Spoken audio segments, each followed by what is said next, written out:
श्रोताओं नमस्कार।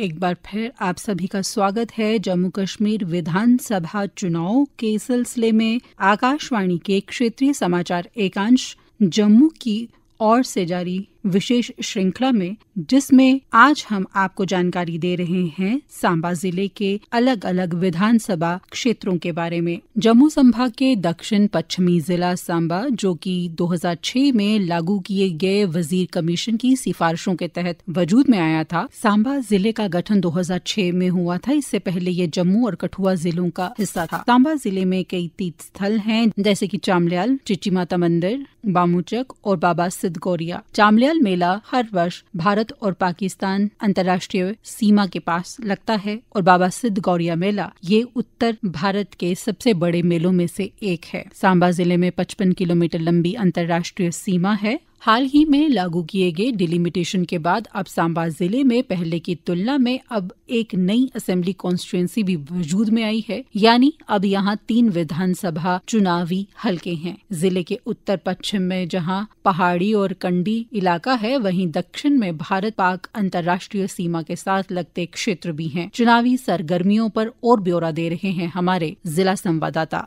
श्रोताओं नमस्कार। जम्मू कश्मीर के सांबा जिले से मैं सतपाल शर्मा आज आपके लिए सांबा जिले की विशेष जानकारी लेकर हाजिर हूँ। सांबा की अगर हम बात करें तो यह जिला जम्मू, जिला उधमपुर और जिला कठुआ के साथ लगता हुआ करीब 353 वर्ग मील में फैला हुआ अपने आप में एक अलग पहचान रखने वाला है, जिसकी एक बात और खास है कि यह भारत पाकिस्तान सीमा रेखा के साथ लगता करीब 55 किलोमीटर हिस्सा भी जिला सांबा आए दिन सीमा रेखा की चिटपुट घटनाओं से भी वंचित नहीं है। बात करें सांबा शहर की तो इसे शीटों वाला शहर भी कहा जाता है, क्योंकि पुराने समय में कई कारीगर अपने हाथों से कपास की चादरें बनाते थे, जो कि अब धीरे धीरे लुप्त हो गई हैं। लेकिन अब सरकार द्वारा सांबा और बड़ी ब्राह्मणा में औद्योगिक इकाइयों का गठन करके बेरोजगारों को रोजगार प्रदान करवाया है। इसके अलावा सांबा की कैलिको पेंटिंग आज भी अपने आप में मुकाम हासिल किए हुए है। इसके अलावा अगर खान पान की बात की जाए तो सांबा के भल्ले और ठंडी खुई की गर्म चाय और बर्फी भी कहीं कम नहीं है। सांबा का ऐतिहासिक किला, जो कि जर्जर हालत में था, आज उसको पुनर्जीवित कर सांबा जिला इंतजामिया ने एक बहुत बड़ी सौगात दी है। अब यहाँ स्थानीय लोगों के साथ साथ पर्यटक भी आते हैं। करीब 381 गांव, 101 पंचायत व 4 नगर निकायों वाला सांबा जिला 3 विधानसभा क्षेत्रों रामगढ़, सांबा व विजयपुर के लिए अपनी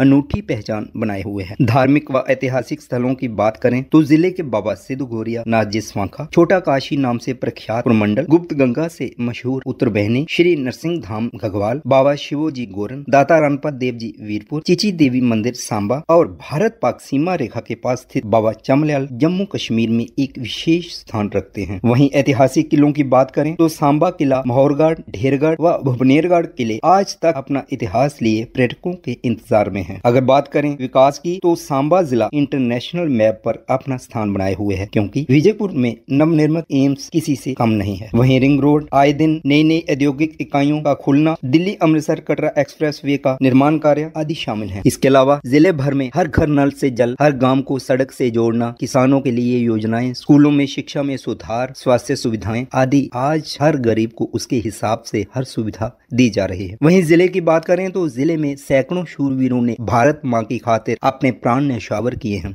जिनमें मरणोपरांत महावीर चक्र विजेता ब्रिगेडियर जितेंद्र सिंह, जिनको सेवियर ऑफ कश्मीर भी कहा गया है, वो भी सांबा जिले के बगुना गांव के रहने वाले थे। बात करें विधानसभा चुनाव की तो जिले की तीनों कॉन्स्टिट्यूएंसीज में इस समय चुनाव प्रचार चरम सीमा पर है और सांबा जिला इंतजामिया भी कमर कसे हुए है ताकि चुनाव प्रक्रिया बिल्कुल निष्पक्ष तरीके से हो सके। तीनों कॉन्स्टिट्यूएंसीज की अगर बात करें तो सबसे ज्यादा उत्साह इस बार रामगढ़ कॉन्स्टिट्यूएंसी के मतदाताओं में है, क्योंकि यह सीमा रेखा के साथ लगती है और इन मतदाताओं को उम्मीदें भी बहुत हैं। इन चुनावों को लेकर जिले भर में क्या क्या तैयारियां चल रही हैं, विस्तृत जानकारी के साथ सांबा जिला चुनाव अधिकारी राजेश शर्मा। मैं आपको बता दूं कि सांबा जिला में 2,60,000 वोटर हैं टोटल, जो इलेक्शन में वोट डाल सकते हैं। 1,33,000 इसमें पुरुष हैं और 1,27,000 महिलाएं हैं। सांबा में 3 असेंबली कॉन्स्टिट्यूएंसीज हैं, जैसा आप जानते हैं। रामगढ़, जहां पे ऑलमोस्ट 88,900 कुछ वोटर हैं। उसके बाद सांबा और रामगढ़ में 112 पोलिंग स्टेशन बने हैं 88,947 वोटर के लिए। सांबा जिले में 91,000 हमारे पास पोलर की सूची है जो इलेक्ट्रल जाएगा वोटिंग करने, और 151 पोलिंग स्टेशन हैं जहाँ पे ये वोट डाल सकेंगे। विजयपुर में 80,000 हमारे जो भाई बहन है जो वोट डाल सकते हैं और 103 पोलिंग स्टेशन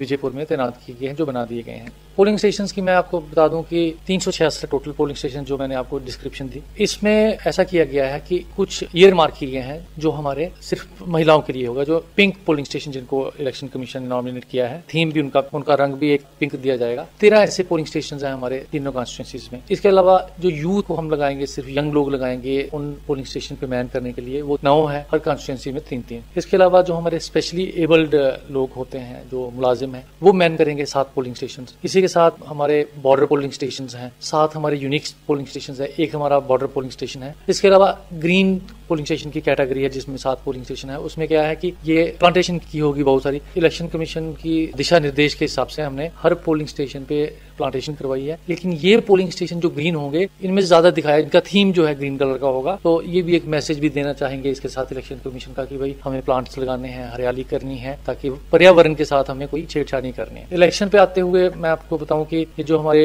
वोटर्स हैं, इनके लिए 366 सभी पोलिंग स्टेशन पे अश्योर्ड मिनिमम फैसिलिटीज तैनात की गई हैं। पीने की पानी हो, वॉशरूम की फैसिलिटी हो, फर्नीचर हो, बिजली हो, रोड कनेक्टिविटी हो, हर चीज वहाँ पे तैयार हो चुकी है। इसका जायजा हमने ले लिया है क्योंकि अभी बरसात चल ही रही है और अभी ही खत्म हो रही है। हमने ये देखा कि कुछ पोलिंग स्टेशन की अप्रोच रोड जो थी वो ज्यादा बारिश के कारण बह गई थी, तो उनको भी प्रॉपरली रिस्टोर कर लिया गया है। तो हमारे ये 366 के 366 पोलिंग स्टेशन पोलिंग के लिए तैयार है और जो इनमें कोई छोटी मोटी कमी पेशी है आने वाले दिनों में दूर की जाएगी और पोलिंग वाले दिन ये आपके लिए बिल्कुल तरीके से तैयार होंगे, आप आकर अपना वोट डालेंगे। इसके अलावा कुछ हमारे जो 85+ सिटीजन हैं उनके लिए एक स्पेशल सुविधा होती है कि अगर वो चाहें तो उनको हम घर से भी वोटिंग करवा लेते हैं। हमारे कुछ ऐसे साथी होते हैं वो चाहे 85+ भी हो या स्पेशली एबल्ड भी हो, लेकिन वो कहते हैं नहीं हम जाके पोलिंग स्टेशन पे करेंगे, तो उनके लिए ये पूरी ऑप्शन ओपन है, वो आके कर सकते हैं। और इसी कारण हमारे सभी ने ऑप्शन भी नहीं दी, कुछ लोगों ने कहा कि हम जाएंगे और कुछ ने कहा कि हम होम वोटिंग कर लेंगे। इसके अलावा हमारे यहाँ जो स्टाफ लगता है तो ये भी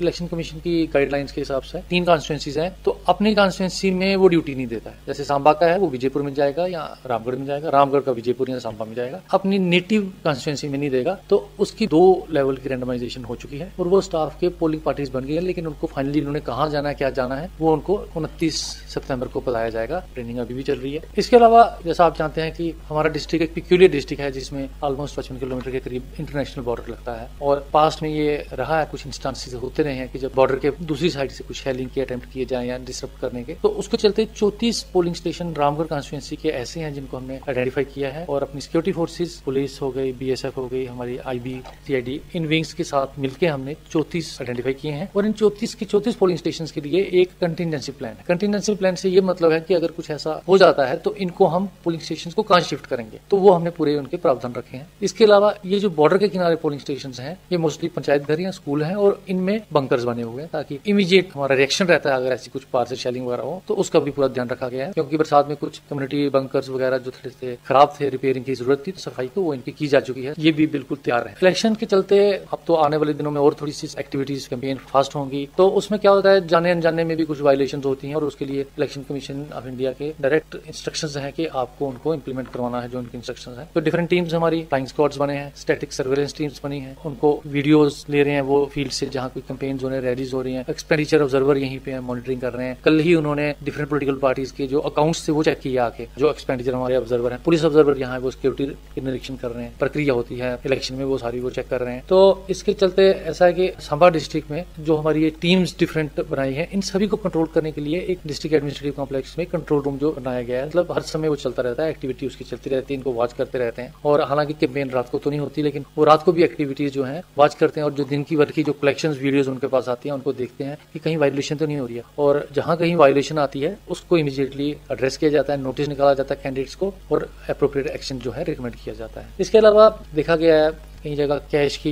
यूजेज होती है, कई जगह लिकर की यूजेज होती है वोटर को आकर्षित करने के लिए, तो उसके लिए भी डिफरेंट टीम्स बनी है, एनफोर्समेंट विंग से हर डिपार्टमेंट की एक्टिव है। और इनकम टैक्स जैसे कोई ट्रांजेक्शन अगर पैसे की होती हैं, एक सीमा उन्होंने निर्धारित की है, इस सीमा से ज्यादा अगर होगा, बल्क ट्रांजेक्शन कहीं हो रही है, कोई किसी अकाउंट में ज्यादा हो रहा है, तो बैंक से वो डिटेल्स डेली बेसिस पे इनकम टैक्स डिपार्टमेंट को जा रही है और वो भी अपने लेवल पे आगे स्क्रूटनी हो रही है कि भाई कहाँ जा रहा है, इसका क्या अर्थ है, और जहां जहां उनको कोई वेरिएशन पाई जाएगी वो इनकम टैक्स एक्ट के अंदर वो उस पर एक्शन लेंगे। इसी तरह से क्योंकि सांबा में आप जानते हैं कि 16 मैन्युफैक्चरिंग यूनिट्स हैं लिकर की भी, तो वहाँ पे एक्साइज महकमा जो है कि एनफोर्समेंट विंग जो एक्टिवेटेड है और हर जो इनकी मैन्युफैक्चरिंग प्लांट है उस पर एक इंस्पेक्टर तैनात है ताकि उनकी कितना रॉ मटेरियल आ रहा है और कितना सेल हो रहा है उस पर एक कड़ी नजर रखी जाए, ताकि कोई भी ऐसी चीज जो है इलेक्शंस को एक फेयर और ट्रांसपेरेंटली कंडक्ट कराने में कोई बीच में एक अड़चन न बने। और इसी के चलते ये भी है कि हर पार्टी को, हर कैंडिडेट को एक लेवल प्लेइंग फील्ड भी देना है। तो उसके लिए जो भी ये रैलीज करते हैं, चाहे डोर टू डोर कैंपेन है, जो कैंडिडेट्स हमारे पॉलिटिकल हैं, पार्टीज के हैं या इंडिविजुअल हैं, उन सभी को 2 एप्स बनाई गई हैं जिनकी हमने इनको जानकारी भी दी है, एनकोर और सुविधा, उस पर ये अप्लाई करते हैं और हम इमीडिएटली उनको परमिशन देते हैं एज पर द इंस्ट्रक्शन। और जहाँ जिस डिपार्टमेंट से हमें एनओसी वगैरह लेना पड़ता है तो वो लेके हम इनको इमीडिएटली इशू करते हैं, सो दैट हमारी टीम्स को पता रहे कि ये लोग जो हैं प्रॉपर परमिशन लेके आज कैंपेन कर रहे हैं या डोर टू डोर कर रहे हैं। तो ये सारे स्टेप्स हैं जो एक सेफ, ट्रांसपेरेंट, सिक्योर इलेक्शंस करवाने के लिए और जिसमें हर कैंडिडेट के साथ इक्वल ट्रीटमेंट हो। इसके साथ पोलिंग डे की मैं आपको बताऊं कि मेरा तो फिर आग्रह रहेगा, अनुरोध रहेगा हमारे सांबा के कि 1 तारीख अपना मतदान करें। और इस बार इलेक्शन कमीशन के ये भी निर्देश आए हैं कि वो जितने भी हमारे पोलिंग स्टेशन है उन सभी की वो वेबकास्टिंग करते हैं। वेबकास्टिंग में ये होता है कि लाइव इंटरनेट के थ्रू स्ट्रीमिंग होती है और उनका सीसीटीवी फुटेज एक्चुअल टाइम में हम यहाँ डीसी ऑफिस में जो हमारा स्क्रीन लगी वहाँ देख सकते हैं और election commission of India Delhi में बैठ के देख सकते हैं और हमारे चीफ इलेक्टोरल अफसर जम्मू या श्रीनगर दोनों जगह देख सकते हैं। तो वहाँ से भी बड़ी गतिविधियां जो है उन्होंने टीम्स बिठाई होती हैं और वो भी वॉच करते हैं कि कहीं जैसा मान लें कि पोलिंग बूथ पे कोई लाइन लंबी हो गई तो कुछ रुकावट आ रही है, तो वो पता लगता है कि अगर कोई मशीन में कुछ खराबी आ रही है या क्या हो रहा है तो इमीडिएटली हम वहाँ पे इंजीनियर भेज सकते हैं। अगर आपको लगता है कि स्टाफ कम है हमको भेज सकते हैं, सिक्योरिटी फोर्सेज रेगुलेट करने के लिए कम है वो भेज सकते हैं। तो ये लास्ट मोमेंट तक जो है इलेक्शन कमीशन नजर रहती है और हमारी भी रहेगी कि पोल जो है बड़ा स्मूथली स्ट्रीमलाइन तरीके से यहाँ पे हो जाए सांबा। तो डेली बेसिस पे स्वीप एक्टिविटीज हो रही है, 2 लेवल पे एक्टिविटीज हो रही है स्वीप की सांबा में, एक डिस्ट्रिक्ट लेवल पे और दूसरी तीनों आरओ जो है 3 कंस्टिट्यूएंसीज के उनके लेवल पे भी हो रही है। हमने कोशिश की है कि हर वर्ग को और जो सोसाइटी का उनको टच किया जाए और जो जियोग्राफिकली दूर दूर इलाके हैं जहाँ पे थोड़ा सा हमें लगता है कि लोगों को अवेयरनेस की थोड़ी सी जरूरत है तो वहां जाके हमने खुद भी काफी सारे पोलिंग स्टेशन देखे हैं, खुद विजिट किए हैं और वहां जाके लोगों को स्वीप कार्यक्रम में भी मैंने पार्टिसिपेट किया इसी कारण कि लोगों को ये बताने की कोशिश की कि आप उस दिन आके अपना मतदान का हक जो है जतलाएं। तो अंत में मैं आपके माध्यम से फिर यही रिक्वेस्ट करूंगा सांबा के वोटर्स को, जो रिसेंटली पार्लियामेंट इलेक्शन हेल्ड हुई उसमें 75% वोट आपने डाला, 75% लोग आए। आज मैं आपसे अनुरोध करूंगा आप इसको 90% तक लेके जाइए क्योंकि ये डेमोक्रेसी का पर्व है और इसमें आपकी जो शामिल होना जो है वही एक सबसे बड़ी कंट्रीब्यूशन है। उम्मीद करते हैं कि यह विधानसभा चुनाव बिल्कुल निष्पक्ष व शांतिपूर्ण तरीके से संपन्न हो और लोगों को उनकी उम्मीदों का नुमाइंदा मिले ताकि आने वाले समय में जम्मू कश्मीर नई ऊंचाइयों की ओर अग्रसर हो। विधानसभा चुनाव के इस विशेष कार्यक्रम के लिए सांबा से मैं सतपाल शर्मा। तो श्रोताओं, ये थी जानकारी सांबा जिले के विधानसभा निर्वाचन क्षेत्रों के बारे में। आज के लिए बस इतना ही। अगली बार हम बात करेंगे उधमपुर जिले के निर्वाचन क्षेत्रों के बारे में। तब तक के लिए हमें दीजिए इजाजत। नमस्कार। इस कार्यक्रम को तैयार करने में तकनीकी सहयोग दिया गोकुल वर्मा, राजेश शर्मा, आलेख एवं वाचन स्वर श्रुति खजूरिया का, परिकल्पना एवं मार्गदर्शन एन गुलशन रैना का और प्रस्तुति आकाशवाणी के क्षेत्रीय समाचार एकांश की।